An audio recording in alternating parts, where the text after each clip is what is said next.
Hi, good evening, and welcome to Simon Fraser University. I think I know many of you, but if I don't, my name is Amy Kazimirchik, and I'm the curator at the Audain Gallery, which is part of SFU Galleries.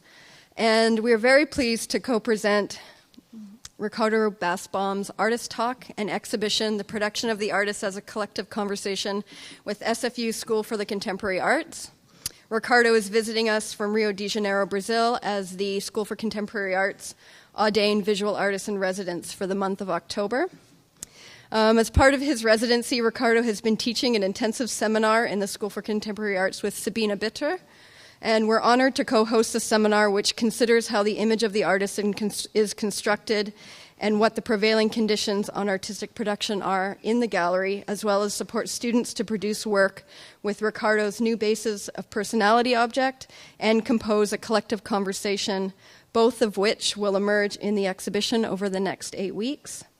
I'd like to thank SFU Galleries Director Melanie O'Brien and Gallery Coordinator Brady Cranfield for their continued support of our endeavors, as well as the SCA faculty, Judy Radul, for coordinating the residency program, and Sabina Bitter for introducing Ricardo's practice to all of us and collaborating on the seminar and exhibition's development.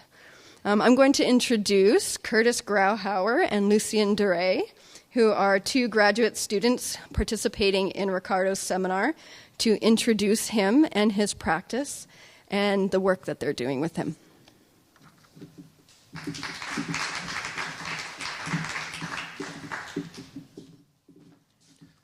Hello. I didn't really do my homework, so I'll sort of be paraphrasing out of the written material that accompanies the show. Since the early 90s, Brazilian artist Ricardo Basbaum has incited artistic encounters by inviting people to engage with and respond to systems of symbols and rules embedded in objects, scripts, diagrams, maps, and games. The title of the show, The Production of the Artist as a Collective Conversation, is an exhibition that will take place, or that will form over the following 8 weeks, beginning tonight, that frames the gallery as a critical site of pedagogical and artistic production. So over these 8 weeks, the gallery will accumulate images as people participate with the new basis of personality, object, which is currently, I think, in the glass vitrine. So myself and Lucien are part of the class that Ricardo is teaching with Sabina, and we actually got to participate with this object. I don't know if any of you were at the Andreas Bunte talk a few weeks ago, but the object made an appearance here as well as part of the project. Would you like to participate in an artistic experience? This project Ricardo has been doing since 1994. The object, if you're not familiar with it, is a polygonal steel sculpture that some people have described that looks like a loo or a cake pan or other things. And also, correct me if I'm wrong, Ricardo, this piece is also in other places around the world, in Rio currently and Bilbao? Yes. So this isn't the only site where this object is existing right now. Okay, and in addition to Curtis and I from the MFA program, Ricardo's class, taught with Sabine Bitter and TA'd by Deborah Edmiades, includes 18 third and fourth year undergraduate students studying visual arts, music, or visual culture and performance studies. We meet Fridays and Saturdays from 10 to 5 for the month of October. Fridays are spent discussing assigned readings organized around topics relating to Ricardo's practice and research interests, such as awareness of the presence of affective layers, the poetics of art life, and its strategies of contact with humans, non-humans, and things. Artwork production and event construction as a relational set, the performative as methodology. The artwork as carrier of a conceptual aggregate set in motion. The image of the artist, to build oneself, to be built in public. The artist's practice as a mode of pertaining to a generational, collective, or communitarian formation. The artwork as activator of historical articulations in a trans-temporal present. Saturdays in the gallery are spent collectively writing the script for a collective conversation. The conversation will feature 23 performers, including all of the students in the class, as well as Ricardo, Sabina, and Deborah.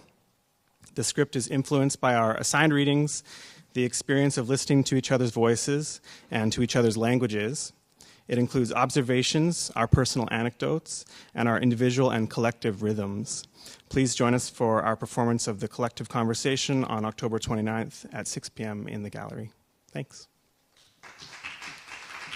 So I think we'll hear from Ricardo now. Thank you for Lucian and Curtis for this brief introduction. I'd like to thank Amy Kazimirchik for all the conversations that made possible to be here. Also, Sabine Bitter for the invitation 3 or 4 years ago. Judy Radu, Melanie O'Brien,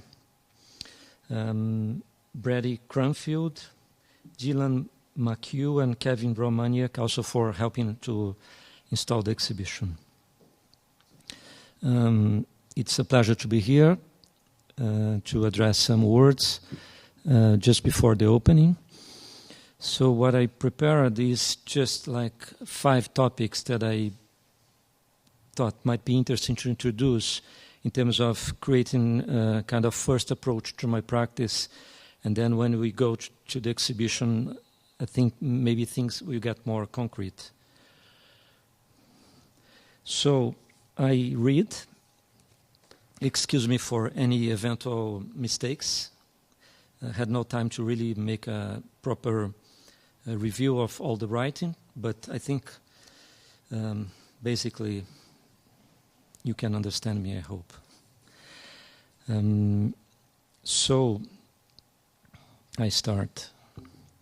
In 1999, I decided to reduce all my work to one direct and simple drawing as a way to keep the research going ahead. The drawing was conceived of as a mnemonic device that could enter into your body, as a sort of artificial or implanted memory. The way of acting was through contact and contamination. So this drawing is also a virus that from the moment when you experience it, it starts to circulate in your body. In a dialogue with what sociologist Thierry Bardini calls the hypervirus, which is a metaphor for processes of thinking, production, and distribution on the end of the 20th century. The strategy of developing the work is directly related to the decision of developing the work in an area where contemporary art and communication strategies overlap. The materiality of thought, the immateriality of the body, and the instantaneous messages. But also the body taken as an entity that can be reconstructed, fabricated through your own effort when contaminated by this particular art virus. Also, that drawing as is a sort of specific shape. It's a sign with its proper semiotic layers, and therefore is composed by visual and verbal matters. Then comes the decision of naming it after 3 letters, NBP, which stand for New Basis for Personality. Of course, there is some humor when I pronounce this. I always look at the faces to see eventual smiles, but at the same time, the 3 letters also permit a kind of fast memorization. So, New Basis for Personality also points clearly to process of transformation, the production of some difference. This visual and verbal sign provided me with the possibility of developing at the same time the materiality of the proposition and its discursive layers, reacting against the image of the artist who is not concerned with that aspect of contemporary art practice, which in 1980s in Brazil where I started working. The image of the artist was very much close to the idea of the artist as employee of the gallerist. Also, NBP provided me with the possibility of working in terms of a long-range project, as the visual and discursive layers could be built along the years according to the process of building its reception and establishing its methodologies. So those are some aspects that I, with time, kind of have been accumulating through different projects or actions that permit me to create this, let's say, enlarge or make these discursive layers more thick. And these are some of the projects that I've been developing. Diagrams, me, you, choreographies, games, and exercises. Would you like to participate in an artistic experience? Reprojecting, sculptural architectonic structures, system cinema, collective conversations, and so on. So in a way, my effort has been trying to keep this system open, to keep a conceptual structure open in terms of how this artist can be built and cultivate this a sort of special vocabulary.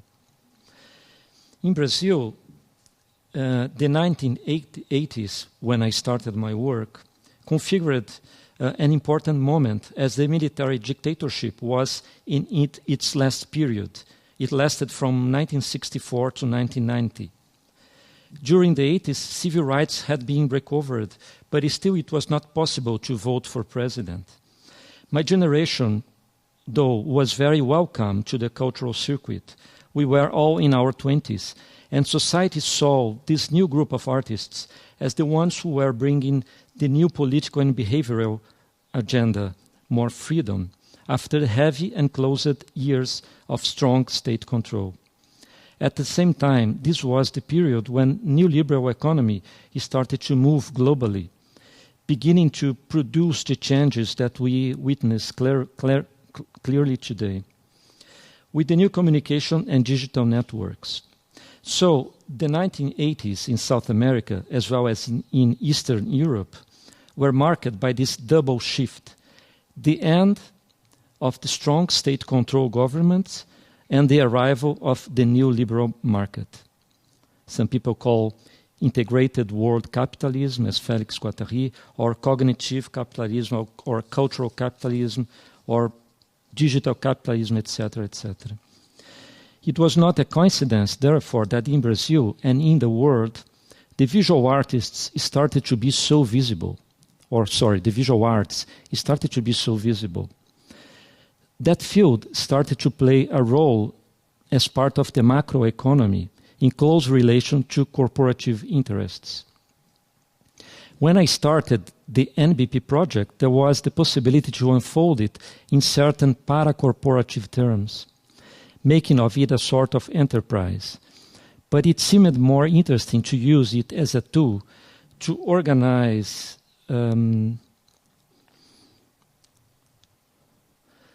a platform for developing projects on the micro level of art practice, in close contact with its reception and in dialogue with the work of certain artists and thinkers. Later, when the work was being developed, the insistence in the drawing, in returning again and again and again, made me realize that it had its aspects of trauma for never disappearing and returning every time. So thinking about that drawing, about making a next project with the drawing, and the drawing returning so strongly that I found that it was possible to do something else. Why is this drawing returning all the time? That should be really marked. There should be a kind of trace of that. And then I considered this aspect of trauma, as you can read in this diagram. But then I realized that this trauma was related, in fact, not to a personal trauma, but it was related, in fact, to the process or the processes of how I built myself as an artist in the particular context of the 80s in Brazil. And it was clear that the process of being an artist, of making art, is not separated from the process of producing myself as an artist, of the production of the artist. So in a way, after working in the 80s and in the end of this decade, entering the 90s with that drawing, reducing all my work to that drawing, is also a kind of reaction to this first 10 years of, let's say, building myself in that particular context and kind of learning, more or less, how was it possible to react there. Here are some images of a kind of first series of this NBP project.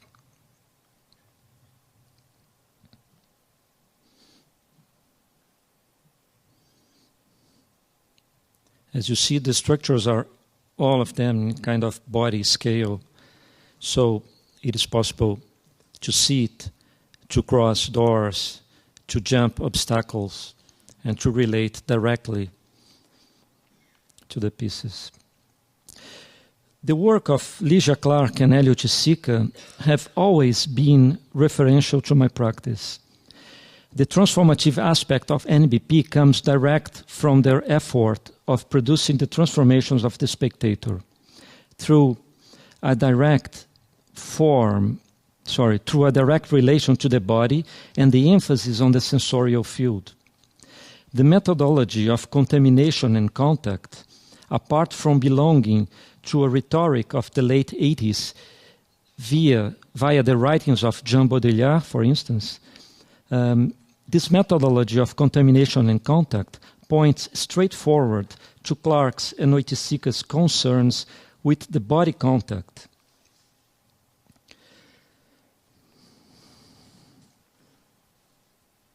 And the development of a work that is loaded with affects and its effects. I consider Lygia Clark's concept of the organic line that we see here.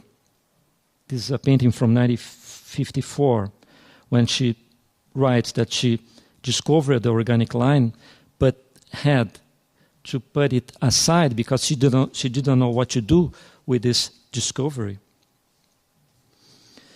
I consider Lygia Clark's concept of the organic line as a major tool for contemporary art, pointing to a conceptual art that is not exclusively linguistic, but involves aspects of affect and contact. Therefore, stating for a sensorial conceptual art. This is where are the area, more or less, where my work moves. The work of Clark and Oiticica depart from Rio de Janeiro's New Concrete Group, which succeeded in contributing to modern art genealogy in the late 1950s, producing historical difference and providing the possibility of expanding the practice throughout the experimental period of the 60s and 70s. Later, other artists like Cildo Meirelles, here, and Valtércio Caldas, for instance, though very different methodologically from Clark and Oiticica, also contributed to establish a field of such sensorial, conceptual practice in Brazil. And curiously, very few artists there accept to be named as conceptual artists. There is a kind of general refusal of the label because there is a kind of awareness of not losing, let's say, a sort of phenomenological or sensorial approach. That's why I think that clearly the work there point to this sensorial conceptual aspect.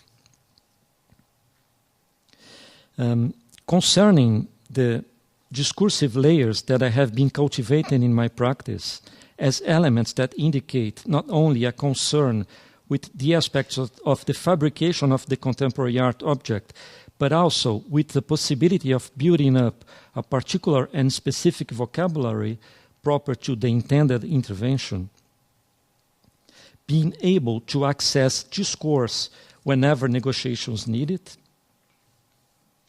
It has been decisive for me to organize the discursive layers in a sort of shift now, as not only written in printed words that go in several possible directions, I would say the artist writing, the essayistic writing,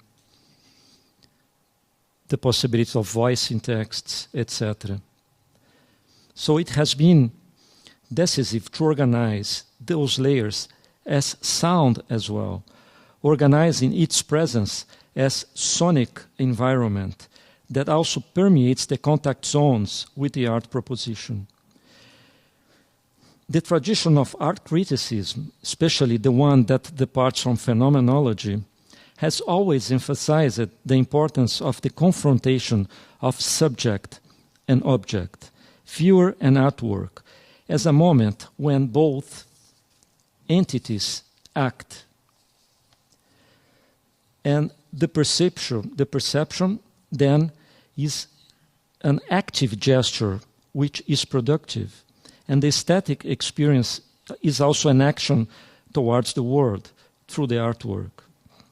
The possibility of writing from the contact with the artwork unfolds from this encounter, taken as a sensorial and bodily experience. Without such encounter, if only safe distance is kept from the art piece, we cannot say or write a word, because there is no sensorial involvement or experience. From this direction, it has been clear to me that the encounter of body and artwork can be taken as a clash between two different materialities, and that this is a sonic and percussive encounter. The sound of the clash of flesh and matter can be heard as the written lines of art criticism and theory and history, etc., when voiced by the subject, the reader.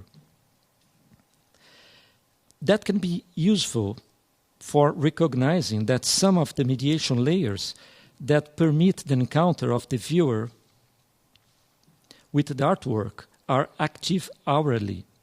And then we can hear the sounds that accumulate in the space here and there as the result of different levels of subject, body, matter, artwork confrontation.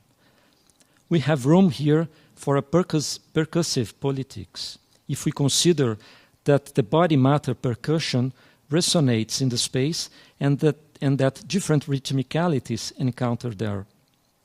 As a consequence of the recognition of certain audio and sonic tools and their use in my practice, I could recently attribute to my writings produced so far the aspect of vocalization texts, suggesting that they should bring forward the voices of whoever reads them. So in a show that I have right now in Rio, one of the pieces in the wall, as you can see in the left, is just a list of texts that particularly inform the works in that exhibition, that were produced, let's say, together, although in different times, and I could write this list of texts not as bibliography, but as texts for vocalization, expecting that the reader now can access those texts, not just as a kind of mute reading, but that reading also has to be permeated by the different voices.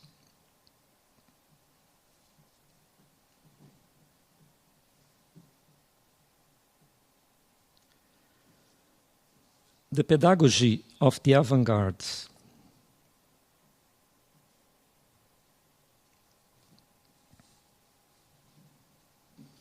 The importance of this reference relies in the aspect of having the art proposition as the site from where the mediations are produced, recognizing how it institutes processes as a result of the intensity of the contact with its sensorial conceptual layers. In fact, that implies in emphasizing the value of the experience of such encounter, but also charging such devices, the artworks, as tools for activities against the common sense and as well as vehicles for antagonist practices, where perceptual and sensorial habits have to be deconstructed and the subject comes to the forefront as active actors for grouping and degrouping practices, let's say community forming practices, aware of the multiple compositions of the diverse public spheres. In a period where contemporary art is part of the strategic agenda of macroeconomic corporative planning, it is important not to lose the reference of the artwork as a site for the uncontrollable, that is, a place for multiple possibilities, where responsibilities have to be shared and the spectator is not a passive particle that replicates mechanically the proposition.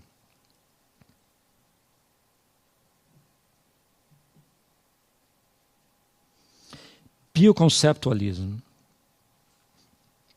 is a formula and a term that indicates a recognition of the conceptual layers that structure the contemporary artwork, especially its integration in a system or network where meaning is constantly negotiated between different agents and actors.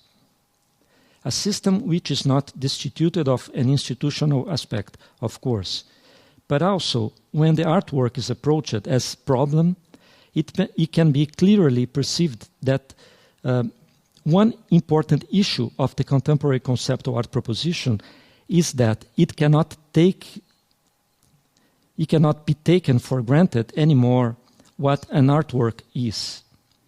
And this is the problem that has to be continuously fabricated and distributed. Then the conceptualist practice, and I say conceptualism as different from conceptual art, that was appointed stated by Luis Kaminitzer and others when they organized the global conceptual art, global conceptualism show, when they made a difference between conceptual art, which belongs more to the British and North American conceptual groups. They make a difference between that and conceptualism that relates more to South America, Latin America, Eastern Europe, and global conceptualism.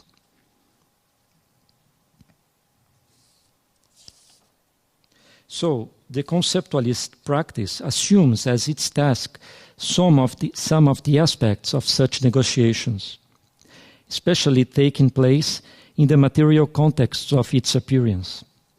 But to articulate it as bioconceptual means a proposition, as a bioconceptual proposition, means to assume by one side the need to comprehend that for artworks it is necessary to consider its sensorial conceptual matrix to escape the risk of facing the reductive mind-body split again.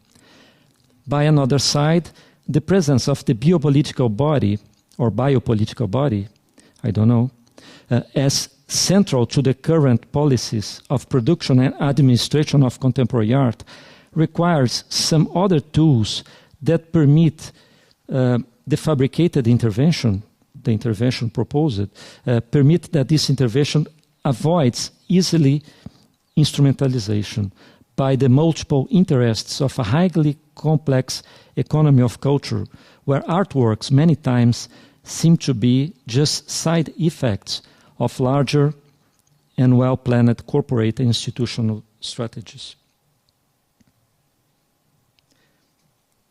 This map that you see in the background is a sort of art history map where I try to locate my practice in terms of the context of the 80s in Rio de Janeiro in Brazil.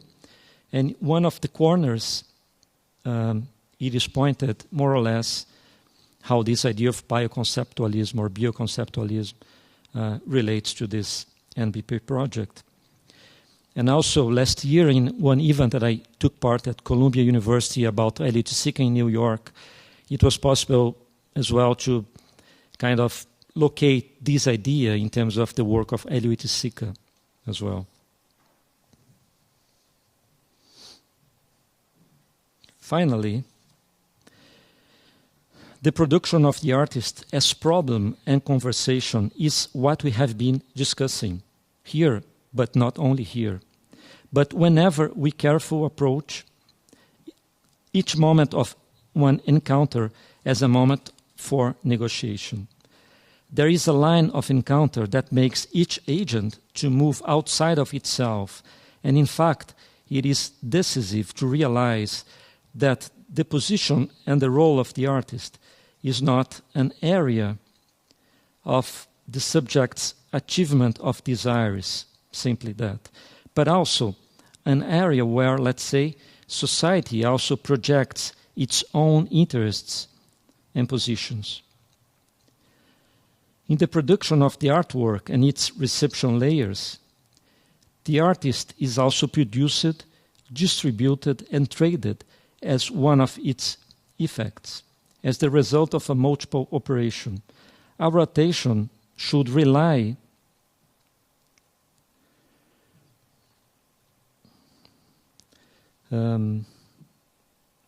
in not be simply captured, completely captured by what we could consider results of this process, but more interesting would be to take the opportunity for comprehending that this is a moment of activation where things can be moved and redistributed according to some other lines that are there for a brief instant, particularly intense.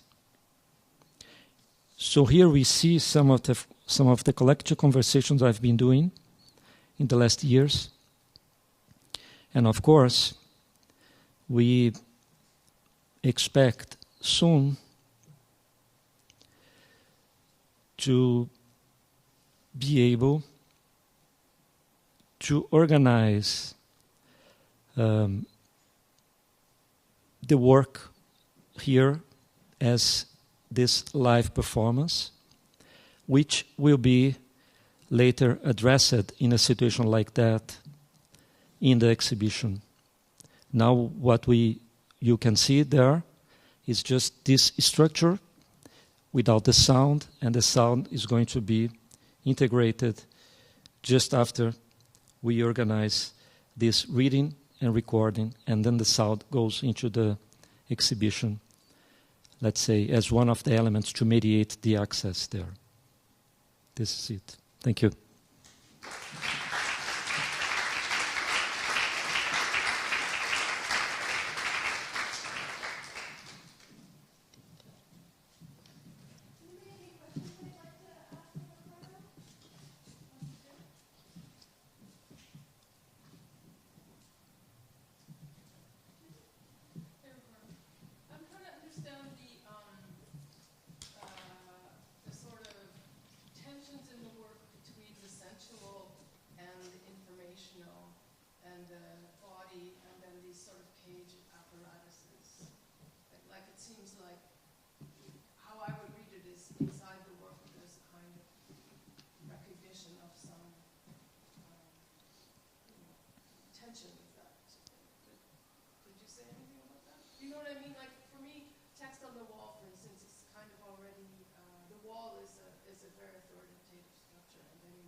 Yeah.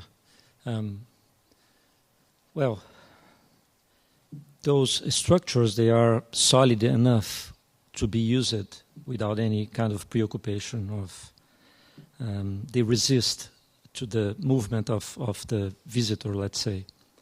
But also they are not completely friendly. They are not a lounge. They don't make, let's say, completely comfortable lounge. They are they are in public areas, and of course public areas don't offer, let's say, the protection or even the comfort of your own private, anyone's private place, whatever.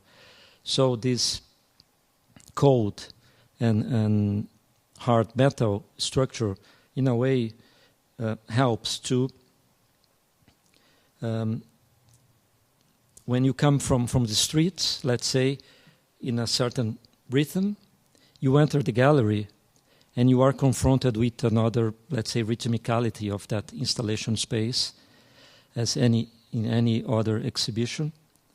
And let's say these metal pieces help in terms of kind of pinching your skin, in terms of contributing to bring you to that, let's say, here and now of that particular space of a sort of experience.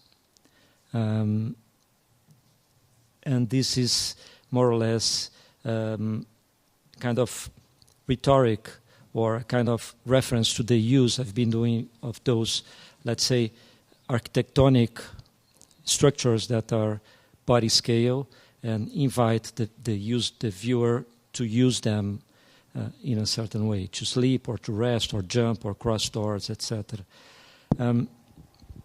The thing about the sensorial conceptual is a way of avoiding a kind of relation of text and, let's say, artworks that historically conceptual art pointed directly to a certain kind of philosophy, let's say analytical philosophy, language philosophy, and try to, let's say, open the relation of text and artwork to the sensorial aspects of the experience that sometimes in terms of art criticism and theory, or how works have been framed, how works have been planned and conceived, those things sometimes because they have different emphasis in different times, in different strategies, and in different, how can I say, methodologies.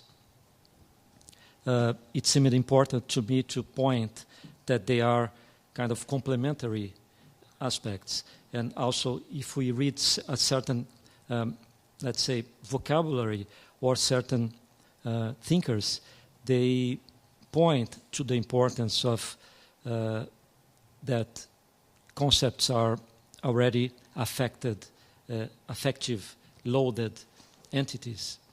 So because tradition always points to this separation of mind and body, artworks are devices that really integrate this in a certain balance. I mean, I don't know if you want to comment something. No, I understand.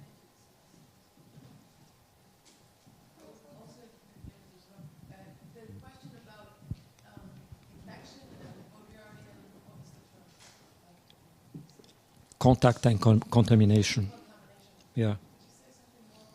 No, yes. I mean, when I structured this drawing that I presented you in the beginning, the main task was basically to play with memory. But of course, through the contact with the art piece. And then this is obviously also a sort of virus, that circulates in your body. So when this project started in 1990, it was structured around this idea of contaminating the other. Also, through anthropology, I was reading things about epidemiology of cultures. This interesting sociologist, Canadian sociologist Thierry Bardini, that uses the word hypervirus, he thinks that a good metaphor for the second half of 20th century is around the idea of the virus. So also this idea that you, through artworks and its effective layers, you don't need to, let's say, because of course the verb and the word has much more authority in general, let's say, in the standard patterns of Western culture, and artworks kind of reverse this thing, point to the importance of experience, affect comes really direct, and affect, contamination, micro-perception. The work of Lygia Clark, when she tries all the time to rebalance the economy of the senses, and because of she does this, she is able to rearrange the body and think really in terms of a sort of therapy or a therapeutical process, because she reorganizes the economy of the senses of the body, and because of that she can access this restructure operation. Ideas like the techniques of the self from Michel Foucault, all those things, they contribute to come close to those aspects of affective layers, kind of instantaneous transmission, the immediate contact. So, I mean, that's how I've been organizing those layers of affect and contamination.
Yes, I think, this word came really very natural.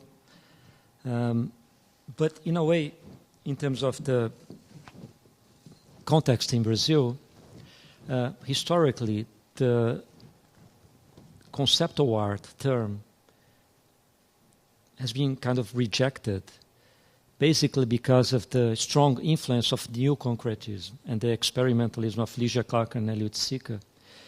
So, in a kind of direct reception, it seemed that conceptual art, just like that, would make us lose certain aspects that seemed to be really important. Basically, let's say, this bodily experience or sensorial experience, whatever, which is also in the root of the split of the new concrete group with the concrete group in Brazil. This is an interesting story from the 50s, the concrete group of the poets, but also of some artists. And then the new concrete group came as a kind of dissidence from the concrete. And the dissidence was based basically in a sort of organic aspect, or in a sort of recovering of subjectivity in the late 50s. So also this aspect of the general macroeconomy or the politics has, as it has been recognized by many different thinkers, this new global economy is based as well in the idea of the production of life, in the idea of managing affective layers as well. And when everyone is productive, is producing its own system of government in a way, it creates a kind of double bind layer, no, where which makes also each, let's say, one equally responsible with this process of production, him or herself. Then it's not a coincidence, of course, how the late work of Michel Foucault, of the techniques of the self, became so central to this discussion. So thinking about the work of Lygia Clark and Eliot Sica as a conceptual artwork, but a different kind of conceptual artwork that never accepted to be a way of the body, and cultivated experience and cultivated the possibility of a sort of healing in a general sense in terms of providing, let's say, experience as a way, as a political tool, as a micro-political tool. I think this idea of the bio-conceptual art points to even to a kind of institutional critique or institutional resistance or institutional practice that can address some aspects of the biopolitical body in terms of the actual word, no? I mean, those are kind of general things. It makes me think of that early work from French article Hastings St, which he did in Chile, where, for instance, and also work from Eastern Europe, where institutional critique was also understood as a critique of the state. The institution wasn't isolated. Uh-huh.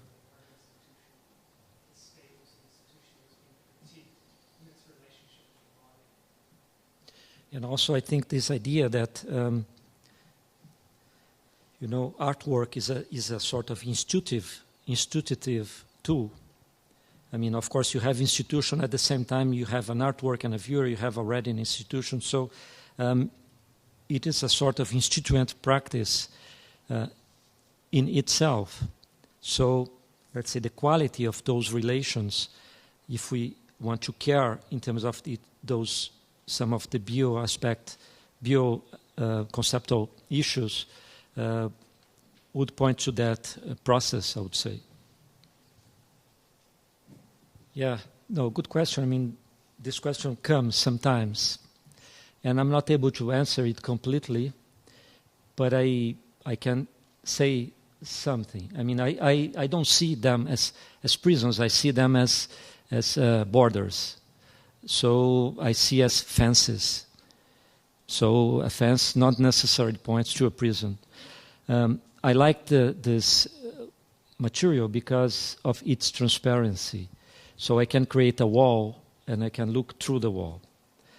And at the same time, there is a sort of ambiguity that interests me because there are many, I mean, there is a big issue in Brazilian art about participation because of the importance of Lígia Clark and Elliot Sica and the work of art critics like Guy Brett, who pointed many times, for him, Lígia Clark and Elliot Sica are sort of pioneers in terms of this participation of the spectator, the way they did, the care they had for this encounter.